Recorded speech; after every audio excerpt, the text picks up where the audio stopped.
स्वास्थ्य राज्य मंत्री Subhash Garg ji, deputy chief whip Mahendra Chaudhary ji, Rajya Sabha सांसद राजेंद्र गहलोत जी, पी.आर. चौधरी जी, विधायकगण आदरणीय सूर्यकांत जी व्यास, मनीषा जी पंवार, हिरालाल जी मेघवाल साहब, महेंद्र बिश्नोई जी, पुखराज जी गर्ग साहब और पबाराम जी बिश्नोई, मेयर साहिबा कुंती देवड़ा जी और विनीता जी सेठ, संगीता जी बेनीवाल जी, अध्यक्ष राजस्थान बाल अधिकार संरक्षण आयोग, हमारे पूर्व सांसद बदिराम जाखड़ जी, राजेंद्र सोलंकी जी, नारायण राम जी बेड़ा जी, श्रीमती समूह देवी सांकला सभापति नगर पालिका पीपाड़, सैयद अंसारी साहब, सुनील परिहार जी, प्रोफेसर अयूब साहब, रमेश भावना जी, रामेश्वर दादीच जी, सुभाष भंडारी जी, जसवंत कछावा जी, शांतिलाल जी लिम्बा, आदरणीय ओम कुमारी जी गहलोत, मरीद गौरी साहब और महेश व्यास जी, और यहाँ हमारे साथ बैठे हुए हैं हमारे पप्पू राम जी दारा, करण सिंह जी उचाड़ा, राजेंद्र जानी जी, ओपी बिश्नोई जी, सुखराम बिश्नोई जी, देवेंद्र बुढ़िया जी, हिरालाल जी मुंडेल और महिंद्रा स्टोन के तमाम प्रबंधकगण और हमारे principal medical college S Rathore साहब, अन्य जो बैठे होंगे डॉक्टर्सगण, Akhil Arora ji, principal secretary finance Kuldeep Naka ji, principal secretary chief minister Naveen Mahajan ji, प्रभारी सचिव Jodhpur, secretary medical education Vaibhav Galeria ji और secretary medical health Siddharth Mahajan ji, Rajesh Sharma ji, divisional commissioner Inderjeet Singh ji, DM Jodhpur, Shivangi Sharmakar ji, commissioner medical education Saina ji और जुगल किशोर जी, तमाम हमारे उपस्थित अन्य साथीगण, मुझे खुशी है कि आज जोधपुर में तीसरा प्रोग्राम हो रहा है और आज भी करीब 15 शिलान्यास, लोकार्पण, उद्घाटन संभव हुए और बार बार करने का अवसर मिल गया जोधपुर में, क्योंकि लंबे अरसे से मेरा जोधपुर आना भी नहीं हुआ और बड़े इम्पोर्टेंट काम जो है वो पेंडिंग थे। हमें ये शिकायत रही थी पिछली सरकार से कि उन्होंने हमारे कई काम रोक दिए थे, जो अच्छी परंपरा नहीं। हम कोई काम नहीं रोकते हैं, सरकार चली जाती है तब भी काम जो होते हैं पुराने सरकार के वो हम लोग पूरे करते हैं। यहाँ तो मंडी का जो रोडवेज का बहुत शानदार स्टेशन बनना था पावटा में, उसको रोक दिया गया। ये ओपीडी का जो आज उद्घाटन हुआ है, 5 साल से इसका कुछ नहीं हुआ, बहुत ही 15-17 करोड़ की लागत का शानदार ओपीडी का बना है। पार्किंग बननी थी वो रोक दी और कई काम रोक दी। पर सबसे बड़ी दुख हुआ कि स्मार्ट सिटी जो है, राजस्थान आज़ादी के बाद में, जयपुर के बाद में जोधपुर सबसे बड़ा शहर है, उसको आप स्मार्ट सिटी घोषित नहीं करो, ये थोड़ा एक अटपटा लगता था और मैंने इस बात को उठाया भी था उस जमाने के अंदर, क्योंकि स्मार्ट सिटी के नाम पे कई बेकार काम सस्ते हो जाते हैं और साथ में कमी नहीं पड़ती है। आज जो हम कई काम कर रहे हैं, हो सकता है स्मार्ट सिटी के अंतर्गत जोधपुर होता है, जयपुर है या उदयपुर है, तो मैं समझता हूँ कि कई काम तो बहुत अच्छे ढंग से और भी हो सकते थे। हमने तो सरकार आने के बाद में कमी नहीं रखी, एक के बाद एक घोषणाएं करी है जोधपुर के लिए। एलिवेटेड रोड की घोषणा करी, गडकरी जी 1-2 दिन में मीटिंग लेने वाले हैं, उसके लिए भी मैं उम्मीद करता हूं कि हमने तो हमारे खुद के बजट से ही घोषणा कर दी थी कि जोधपुर में एलिवेटेड रोड बनेगी। तो मुझे खुशी है कि गडकरी जी से बात हुई तो उन्होंने आइडिया को पसंद किया और अगर वो वायबल होगा तो 2-3 दिन में जब मीटिंग होगी उनके साथ में तो मालूम पड़ेगा। तो अच्छा रहेगा अगर नेशनल हाईवे अथॉरिटी खुद ही बना दे जोधपुर शहर के अंदर ये एलिवेटेड रोड, तो बहुत बड़ा काम ये भी जोधपुर के अंदर हो जाएगा। वरना जो कुछ भी सरकार कर सकती है वो तो करेगी करेगी। और इधर साथ में कोविड भी आ गया। तो आज भी जो काम एक के बाद अभी बताए गए हैं मेडिकल साइड में, मैं समझता हूँ कि वो काम अपना आप में महत्व रखते हैं, क्योंकि एमजीएम हॉस्पिटल के लिए लगाव आज भी जोधपुर शहर के लोगों का है। एमडीएम थोड़ा दूर पड़ता है। सबकी इच्छा रहती है कि एमडीएम की बजाय एमजीएच पे जाएं, और एमजीएच के सारे विभाग चले गए एमडीएम में। इसलिए जब अभी हमारी एमएलए साहिबा कह रही थी मनीषा पवार कि अब तो ये नया भवन बन गया, वापस विभाग यहाँ ले आओ, वो तो स्वास्थ्य मंत्री जी इसको एग्जामिन करेंगे कि क्या ये संभव है, क्योंकि डॉक्टरों की स्पेशलिस्ट की भयंकर कमी है। और इसमें कोई राय नहीं का समय बदल रहा है। जिस प्रकार अभी रघु शर्मा कह रहे थे कि हर जिले में मेडिकल कॉलेज बनना, मैं समझता हूँ बहुत बड़ी उपलब्धि है। हिंदुस्तान के शायद ही किसी राज्य में हर जिले में मेडिकल कॉलेज बनते होंगे। हमारे यहाँ 3 जिलों को छोड़ करके, और हमने समय पर सारी फॉर्मेलिटी पूरी करी। 50% पैसा स्टेट गवर्नमेंट को देना पड़ता है, वो मैंने मंजूर किया।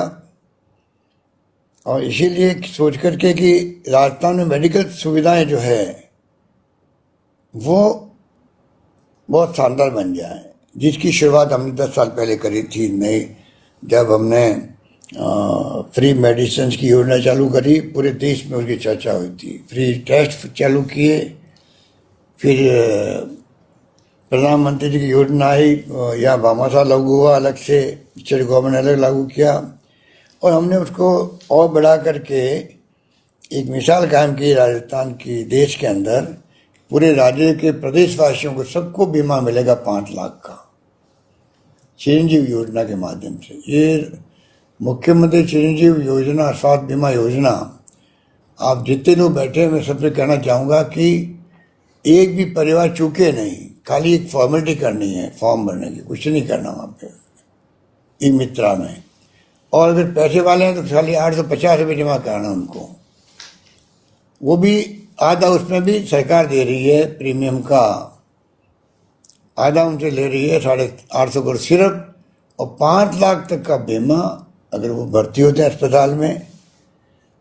बाकी तो भर्ती नहीं होने वालों के लिए तो पहले से अपन फ्री मेडिसिन दे रहे हैं, फ्री टेस्ट कर रहे हैं, पर भर्ती होने वाले के लिए स्कीम जो है ये देश भर में एक मिसाल बन रहा है, जिसमें आप 5 लाख तक का बीमा, पूरा खर्चा परिवार का। भर्ती होने के 5 दिन पहले से शुरू होगा, और भर्ती होने के बाद जो ठीक हो जाएगा, जाएगा घर पे, तो 15 दिन तक का खर्चा भी इसमें शामिल है। सब खर्चा बीमा कंपनी भरेगी, अस्पताल और सरकार के साथ में समन्वय करके। मरीज को एक नया पैसा चुकाने नहीं पड़ेगा वहाँ पर। इस प्रकार की शानदार योजना ये लेके आए हैं। कुछ जगह शिकायतें भी आ रही है कि कुछ लोग प्राइवेट हॉस्पिटल वाले कोऑपरेट नहीं कर रहे हैं। जब नई योजना बनती है 2-4 महीने लगते हैं उसको सेट होने में, और कई तरह की प्रॉब्लम आती है। हम दिखवा रहे हैं किस प्रकार से कुछ दिक्कत आई, उसको हम हल करेंगे। पर योजना इतनी शानदार है कि बीमार आदमी किसी भी अस्पताल में जाएगा, सरकार में जाएगा या प्राइवेट जाएगा, प्राइवेट अस्पतालों की जो लिस्ट बनी हुई सरकार के संबंध में, उस पर जाएगा तो उसको फ्री इलाज करना ही पड़ेगा। ये बहुत बड़ा एक फैसला किया हुआ है। इसलिए मैं कहना चाहूँगा कि अब जो आज उद्घाटन हुए हैं, ये मैं समझता हूँ कि ऐतिहासिक काम हुए हैं। बच्चों का भी पीडियाट्रिक्स के लिए भी कैथ लैब लगना बड़ी बात है, क्योंकि पहले मैंने लगाई थी कैथ लैब बड़ों के लिए। पहले हमारे सारे पेशेंट दिल्ली बम्बई जाते थे एंजियोग्राफी करवाने के लिए भी, अब एंजियोग्राफी बच्चों की भी जोधपुर में होने लग जाएगी। बड़ा काम हो गया। और भामाशाह ने भी मैं समझता हूँ कि बढ़ चढ़ के हिस्सा लिया। मैं भामाशाह की हमेशा मान सम्मान करता हूँ, क्योंकि सरकार तो सरकार है, और जब सोसाइटी मिलती है, समाज मिलता है, तो चार चांद लग जाते हैं। इसके में भी अच्छे ढंग से सक्सेस होती है, लोगों को प्रेरणा मिलती है और अच्छी परंपरा काम होती है। तो एमएलए फंड से प्लांट लगना अलग बात है, जो हम लोगों ने लगाया, मैंने भी लगाया पावटा और श्री राम दत्तरी हॉस्पिटल के अंदर करीब 50,000 लाख की लागत से। परंतु जो हमारे साथी हैं, पप्पूराम डारा हो, राजेंद्र जियाणी, पप्पूराम डारा के अलावा ओपी बिश्नोई, सुखराम बिश्नोई और करण सिंह उच्चारणा, देवेंद्र बूढ़िया, हिरालाल मुंडेल और महिंद्रा सस्टेन प्राइवेट लिमिटेड, और भी इसके अलावा राजेंद्र गहलोत जी के सहयोग से कई लोगों ने इस आज जो नया लोकार्पण हुआ है उस बड़े प्रोजेक्ट के लिए भी मैं समझता हूँ कि नवीन ओपीडी व इमरजेंसी ब्लॉक बना है, उसमें भी बहुत बड़े रूप में इन्होंने काम 2-3-4 करोड़ के काम किए हैं। मैं समझता हूँ उनको मैं साधुवाद देना चाहता हूँ। सब ने मिलकर के जोधपुर की परंपरा जो बरसों से बनी हुई है, यहाँ सर्विस क्लब अच्छे हैं, चाहे ब्लाइंड स्कूल हो, हैंडीकैप्ड के लिए स्कूल हो, एक से एक बढ़ के काम करते जोधपुर के लोग। उस कड़ी में जब पहली वेव आई थी कोरोना की, तब भी कमी नहीं रखी थी आप लोगों ने। जैसे पूरे प्रदेश के अंदर भी अच्छा माहौल रहा। अभी रघु समाज ठीक कह रहे थे कि तमाम पॉलिटिकल पार्टियों को, तमाम धर्म गुरुओं को, तमाम एनजीओ को, एक्टिविस्ट को और ब्यूरोक्रेट तो लगा ही रहा, ऊपर से नीचे तक medical facility, doctor, nurses extraordinary काम किए, आशा सहयोगी हो, आंगनवाड़ी वर्कर्स हो। कहने का मतलब कोई किसी ने, एक एक व्यक्ति ने, सरकारी या गैर सरकारी, सब लोगों ने मिलकर पहले वेव में मुकाबला किया। और इसीलिए पूरे प्रदेश की, हमें तो आप लोग बधाई देते हो और तारीफ करते हो, परंतु असली काम तो पब्लिक के सहयोग से संभव हुआ और उसी के सहयोग से ही पूरे राजस्थान का नाम देश में नहीं बल्कि दुनिया में पहुंच गया कि नो मास्क नो एंट्री का हमने नारा दिया तो लंदन तक के अस्पताल में लग गया, नो मास्क नो एंट्री। इस प्रकार के हर जगह राजस्थान में भीलवाड़ा मॉडल पहुंचा तो दुनिया के कई मुल्कों में पहुंच गया, क्योंकि शुरुआत हुई थी बीमारी की, महामारी की। दुनिया भर के किसी को समझ में आ ही नहीं रहा था कि महामारी क्या बला है, किस रूप में इसको मुकाबला करना है। भीलवाड़ा का मॉडल जो था, घर घर जा कर के, जो अभी हम कर रहे हैं, घर घर जा कर के 2 बार कर चुके राजस्थान के अंदर, कि घर घर जाके आप लोगों से बातचीत करें, कोई खांसी जुकाम है तो उनके नाम अलग लिखें, उनको आप दवा के पैकेट दे दें, उनको आप रेफर करें अस्पताल के अंदर, तो आगे वो फैलाए नहीं, टाइमली मालूम पड़ जाए कि कोरोना है इसको या हो सकता है।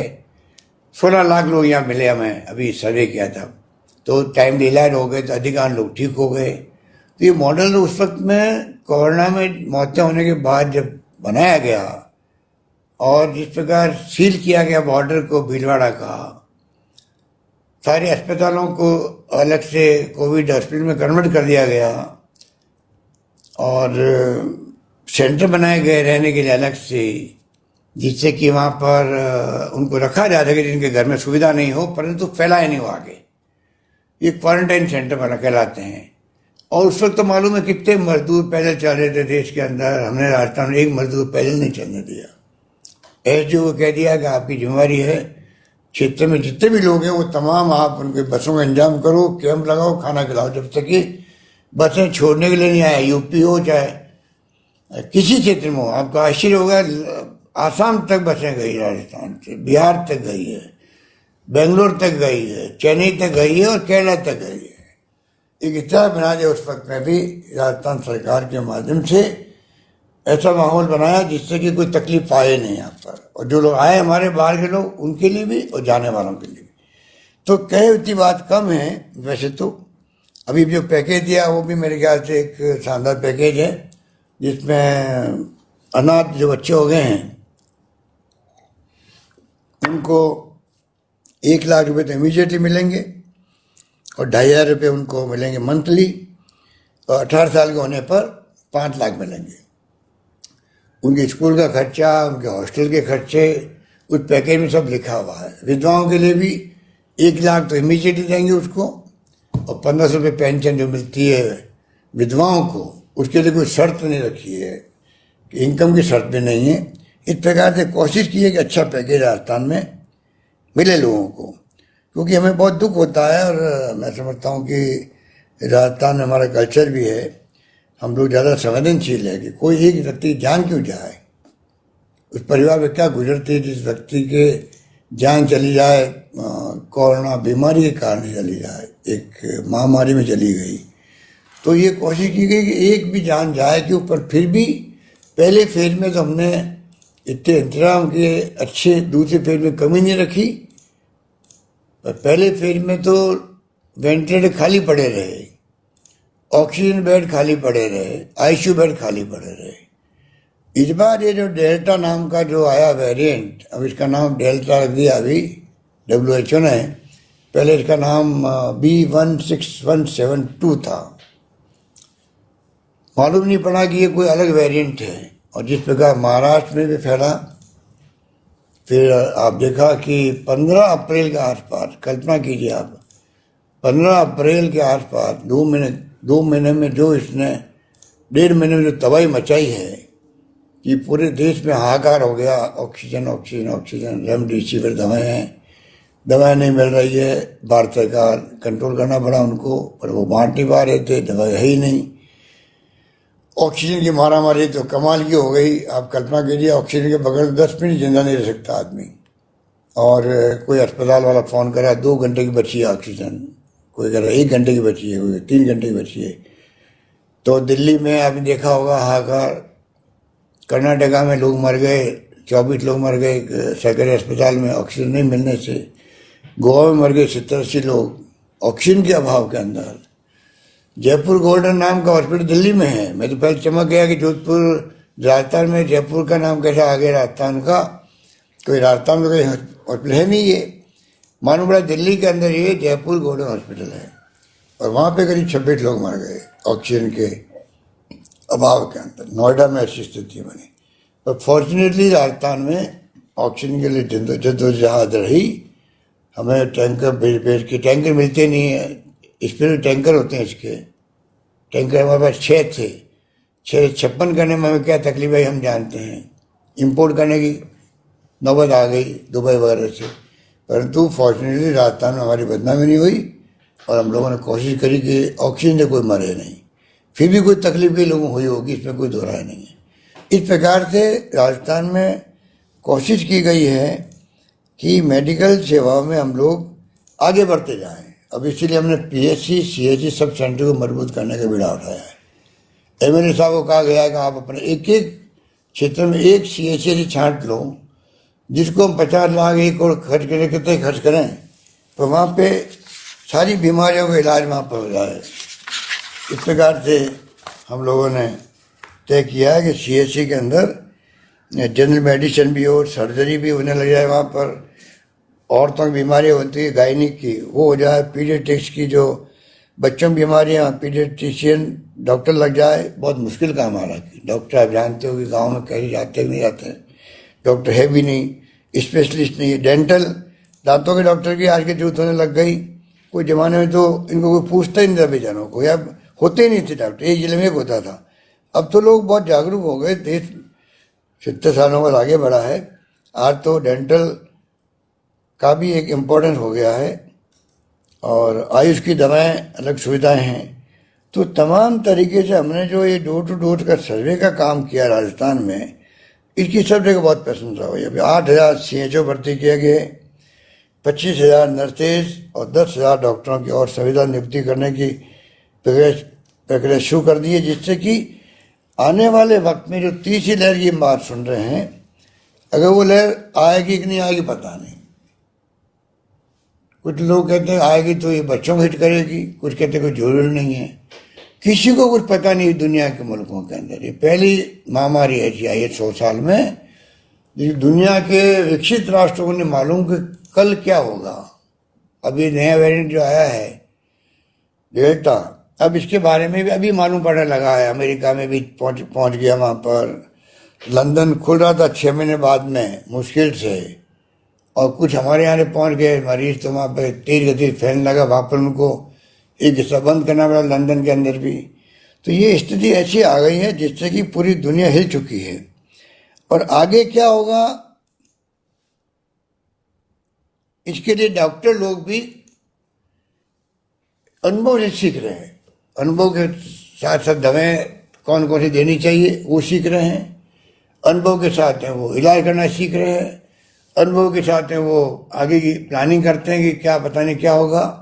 तो ऐसी स्थिति में हम लोग जी रहे हैं सब लोग। पर घबराने की जरूरत नहीं, सरकारें आपके साथ खड़ी मिलेगी, चाहे केंद्र हो चाहे राज्य सरकारें हो। ये मानवीय जिंदगी का सवाल है, जीवन भी बचाना है और आजीविका बचानी है, बैलेंस रखना पड़ेगा। पर ये बात सिद्ध हो चुकी दुनिया के मुल्कों के अंदर कि ये दोनों बातें जो है, जिंदगी बचनी है अगर लोगों की, तो सिर्फ दो ही कारण से बच सकती है, तो वैक्सीन से।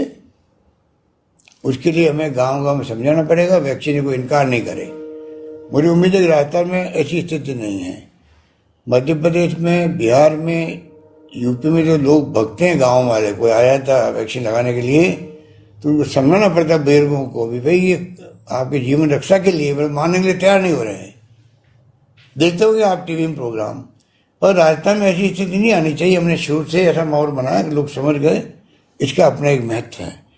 इसलिए मैं कहना चाहूँगा कि हर काम हम सब मिलकर करेंगे। ऑक्सीजन उत्पादन का जो ऑक्सीजन प्लांट लग रहे हैं, करीब 95 जगह काम शुरू हो गया। लोकल सेल्फ गवर्नमेंट के डिपार्टमेंट जो है हमारा, नगर पालिका, नगर परिषद, नगर निगम, इसने 50-60 प्लांट लगाने का बीड़ा उठाया है। बहुत बड़ी बात है, वो प्लांट लग रहे हैं। दानदाताओं ने लगाए हैं। ऑक्सीजन कंसंट्रेटर के सेंटर बना दिए हैं, कंसंट्रेटर बांट रहे हैं। सरकार लगा रही प्लांट, भारत सरकार का DRDO लगा रहा है। तो सब मिला के मैं समझता हूँ कि अगर कैसी भी स्थिति आएगी, इस बार मारामारी नहीं होने देंगे ऑक्सीजन की, ऐसा मुझे विश्वास है। हम चाहे कितने बड़ा इन्वेस्टमेंट कर रहे हैं, चाइना से, कोरिया से, ताइवान से मंगा रहे हैं, जहाँ मिल रहा है अमेरिका से कुछ लोग भेज रहे हैं, जहाँ मिल रहा है वहाँ से आए। और मैं समझता हूँ 10-15 हज़ार कंसंट्रेटर बांट दिए गए हैं कई PHC सेंटर के अंदर में। पर ये कंसंट्रेटर काम आते हैं जो ज़्यादा ऑक्सीजन की जरूरत है, उन लोगों के काम आते हैं। प्लांट लग रहे हैं वो काम आएंगे जिनकी ज़्यादा ऑक्सीजन हाई फ्लो वाली जरूरत होगी। तो कहने का मतलब ये कि बहुत लंबी कहानी है, आपसे बातें करें उतनी कम है। पर आप इतने समझ लीजिए कि वैक्सीन का अभियान जो चल रहा है 21 जून से, ये जून का महीना 21 का है, महत्व रखता है। अब उसमें मुझे चिंता है, भारत सरकार से हम लोग संपर्क में हैं कि पहले की तरह ऐसी स्थिति नहीं आए कि वैक्सीन मिले और फिर बंद हो जाए। केंद्र बंद करने पड़ते हैं बार बार। वैक्सीन सरकार, मोदी जी ने उनको डिक्लेयर करना पड़ा, इसमें कोई दो राय नहीं, कि सब राज्य सरकार का दबाव पड़ा उनके ऊपर। हमें सुप्रीम कोर्ट में जाना पड़ा। अब बताइए, स्टेट गवर्नमेंट गई है सुप्रीम कोर्ट में कि आप भारत सरकार को आदेश दीजिए कि वैक्सीन फ्री करे देश के अंदर। हर वैक्सीन फ्री होती है, 5-6 वैक्सीन लगती है वो फ्री है। दुनिया के सब मुल्कों में फ्री वैक्सीन लगती है, तो हिंदुस्तान में नया कहाँ से आपने अड़कंजा खड़ा कर दिया कि आप 18-43 साल के लोगों के लिए राज्य सरकार ने खरीदे और लगाए है, और उनको मिलती भी नहीं है खरीदने पे भी। हमने कोशिश करी दुनिया के मुल्कों में, 100 करोड़ रुपये दे भी दिए हमने, कुछ आई भी थी हिंदुस्तान के लोकल कंपनियों से। पर ये स्थिति बननी नहीं चाहिए थी। पर सुप्रीम कोर्ट में जाना पड़ा हमें भी, बंगाल को भी, 4-5 राज्यों को। आखिर में सुप्रीम कोर्ट ने भी काफ़ी कुछ सुनाया भारत सरकार को, काफ़ी कुछ सुनाया। फिर हाईकोर्ट ने काफ़ी कुछ सुनाया था। आखिर में मोदी जी ने फिर अपने संदेश के अंदर इस बात को स्वीकार कर लिया है। इससे हम बड़े संतोष है कि राजस्थान में कम से कम 3,000 करोड़ रुपये हमें खर्च करने पड़ते। वो काम हमारे बजट डिस्टर्ब हो रहा था हमारा, क्योंकि बजट के पहले तो कहा नहीं था कि आपको लगाना है। हम तो समझ रहे थे 35,000 करोड़ का बजट भारत सरकार को उससे लगेगी। अचानक कह दिया गया तो बजट में से काटो तो आपके कई काम बंद हो जाते, और वो डिस्टर्ब हो रहा था। वो डिस्टर्ब कम से कम उस ढंग से नहीं होगा। हालांकि कोविड के कारण तो डिस्टर्ब हुआ है। 2,000 करोड़ रुपये हमें खर्च करने पड़ रहे हैं। अभी तक तो बहुत ज़्यादा खर्चा हमने किया। 35-40 लाख लोगों को तो हम लोग 5,500 रुपये 5 किस्त हम दे चुके हैं। अभी भी 5-10 दिन पहले 1,000 किस्त और भेजी गरीबों को। सब कलेक्टर साहबानों का हुआ है कि आप सर्वे रखो हर वक्त अपने क्षेत्र में। कोई गरीब आदमी, देहड़ी वाला, थैली वाला, रेडी वाला, मजदूर, कोई गरीब आदमी है, कोई मई साधन बंद हो गए, उनको आप सीधा रजिस्टर करो नाम और उनको इमदाद करो और सरकार उनको किस्तें देगी। इस प्रकार से ये काम सब हो रहे हैं और आज तो बहुत ही शानदार काम एक के बाद एक MGH में भी और आपके भोपालगढ़ में, हिपाड़ में, बिलाड़ा में, खड़ापा में, भिलाई में, मैं समझता हूँ कि सब जगह अच्छे काम हुए हैं।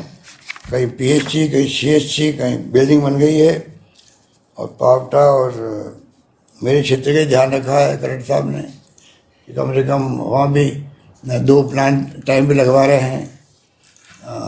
क्या कहते हैं, पावटा और श्याम यूनिवर्सिटी हॉस्पिटल के अंदर। तो मैं यहाँ बैठा हुआ हूँ, करीब 1.25 साल ज़्यादा हो गया मुझे और आने की इच्छा हो रही है तो आ नहीं पा रहा हूँ। अभी कोविड मुझे खुद को हो गया, तो आफ्टर कोविड जो तकलीफ होती है लोगों को, उसमें मुझे भी कुछ तकलीफ हो रही है। डॉक्टर भी कह रहा है अभी आप 1-2 महीना और जो है खाली मीटिंग करो, इससे VC से मीटिंग करो। वो मैं तमाम विभागों की मीटिंग भी कर रहा हूँ और कोविड के लिए तो एक्स्ट्राऑर्डिनरी मीटिंग करी हमने। करीब 355 अभी तक मैंने मीटिंग कर चुका हूँ मैं, ये मैं करीब 15-16 महीने के अंदर, 1.5 साल के अंदर 355 VC, जिसमें कई बार गाँव वाले ही जुड़ जाते हैं, वार्ड पंच से सरपंच भी जुड़े हैं। तो मेरा मतलब कि मीटिंगें बड़ी अच्छी हो रही है। आप निश्चित रूप सरकार आपके हाथ खड़ी है और जैसे मैंने कहा कि कुछ काम जो हमारे जोधपुर के साथ न्याय हुआ था कि आप बताओ स्मार्ट सिटी नहीं दी हमें। मुझे तो आज भी आश्चर्य होता है कि बिना जोधपुर की स्मार्ट सिटी बने हुए कैसे स्मार्ट बन सकता राजस्थान। जोधपुर तो जोधपुर ही है और उसको आप इग्नोर कैसे कर सकते हो? पर इग्नोर कर दिया गया। मैंने वसुंधरा जी से बहुत उस वक्त मांग करी वरी कि आप कैसे जोधपुर को छोड़ सकते हो। मारवाड़ का अपना एक महत्व रहा है, पर पता नहीं क्या दिमाग में था कि बाकी सब जगह हो गया, जोधपुर को छोड़ दिया। और अब IIT वहाँ, एम्स वहाँ आ गया, क्या कहते हैं, आयुर्वेदिक यूनिवर्सिटी, लॉ यूनिवर्सिटी, कृषि यूनिवर्सिटी, क्या नहीं वहाँ पर सब कुछ है। और स्मार्ट सिटी बगैर इन शर्तों को स्मार्ट सिटी बन सकती है क्या? आयुर्वेद यूनिवर्सिटी हिंदुस्तान में आज़ादी के पहले एक यूनिवर्सिटी थी आयुर्वेद की खाली, जामनगर में, गुजरात में। आज़ादी के बाद मैंने बनाई जोधपुर में लॉ यूनिवर्सिटी, 5 साल वाला कोर्स शुरू किया। पुलिस यूनिवर्सिटी बनाई हिंदुस्तान में, गुजरात के बाद में राजस्थान में बनी है। इतने शानदार काम हुए। वो स्मार्ट सिटी तो अपना आप में बना ही हुआ है। अब इसमें स्मार्ट सिटी का रूप देना था उसको, इन्वेस्टमेंट 1000-2000 करोड़ के एक्स्ट्रा होते हैं तो कितने बड़े अच्छी सड़कें बन जाती है, सब कुछ काम होता। अभी हमने नगर पालिका, नगर परिषद, नगर निगमों में 10, 20, 30 किलोमीटर सड़कें दी है।